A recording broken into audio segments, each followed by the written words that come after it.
So here are 5 money mistakes I made in my teenage years. Hi, I'm Tiolu, and I know it's been a minute, but I'm back with more financial content for you guys. So if you're new to the channel, do well to hit the subscribe button below so you can get more financial content like this one. I've been an entrepreneur since 2020/2021, and I've made a bunch of financial mistakes, but I've been able to pick out the best 5 so I can share with you guys and so we can all learn together from these mistakes. Number 1 is investing without knowledge. This is one mistake I'd always remember. It was cryptocurrency, and I had a friend introduce me to it because he was already making some money off cryptocurrency and he just wanted to teach me, how to go about it. But I didn't wait to learn as much as I should have, and I just jumped into it with all the dollars I had access to at the time, and now I'm owing the market. I think I invested about $50 at that time, and probably I have like -8 now. I've not checked it in a while, but yeah, don't invest without knowledge. Investing without knowledge is the same thing with gambling, because you don't know exactly what you're doing and you're just putting your money in something that you don't know how the outcome is going to turn out. So yeah, the first money mistake I made was investing without knowledge. The second money mistake I made is hoarding and not saving. Now, saving is basically you putting some money aside for emergencies or investments. I made a video on this a few years back. I'm probably going to link it in the video below this one.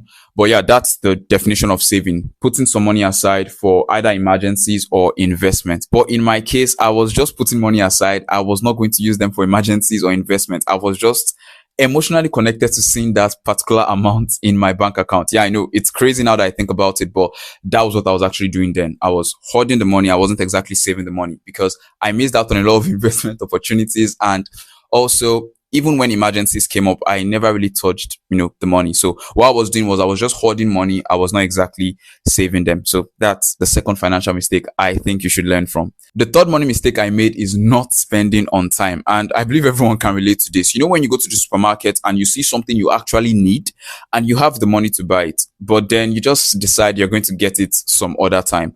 And then after a few weeks, that particular item has probably doubled in price and you have to buy the same item for a more expensive price than you could have gotten it a few weeks back. That was my case most of the time.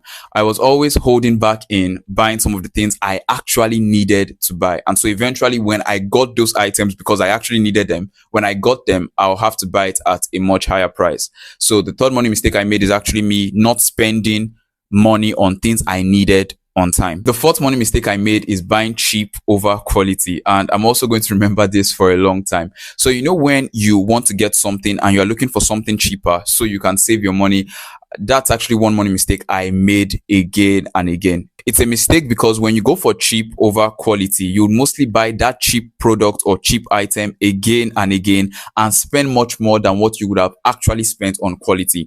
For example, follow this thought process. You go to the mall or to a tech store and you want to get a particular gadget, maybe a new AirPods, new charger.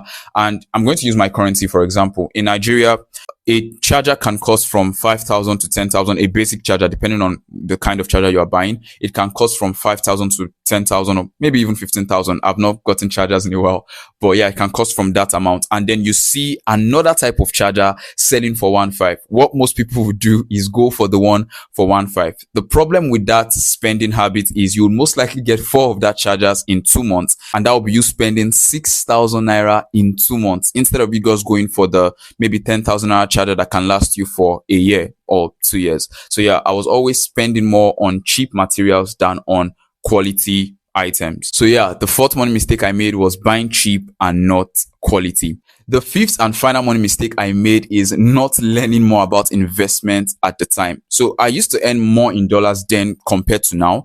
And I had the opportunity to actually have more international investments, but I didn't know much about them. And I didn't want to repeat mistake number 1 in mistake number 5. So I didn't invest because I didn't want to invest without knowledge, but I also did not learn what I could have learned about investment then. I would have had the opportunity to probably invest more in Bitcoin when the price was still much more lower. I could have just gotten probably about $50 or $100 worth of Bitcoin back then, right? And probably by now it would have been worth much more, right? But I missed the opportunity because I didn't learn more and I didn't want to make the same mistake I made the first time. So yeah, these are the top 5 financial mistakes I've made over the years, and I hope you've been able to learn something from them. Also, let me know the financial mistakes you've made as well in the comment section below. And also, whatever it is you learned from this video, also let me know that in the comment section below. I'm going to throw this in as a little bonus mistake.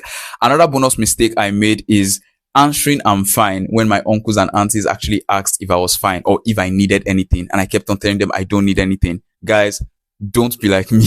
When you actually need something, reach out and tell them you need something. All right. So you can increase your bank account and have more opportunities. You're not trying to defraud anyone. You're just trying to have more opportunities to invest or more opportunities to have capital to start something you actually need to start. Could be a business, could be anything. So yeah, if you enjoyed this video, do well to give it a thumbs up. Also hit the subscribe button. We're on our way to 1,000 subscribers. I want to hit that as soon as possible. So hit the subscribe button. Also share the video and yeah, leave a comment on what you learned from this video. I'll see you in the next one.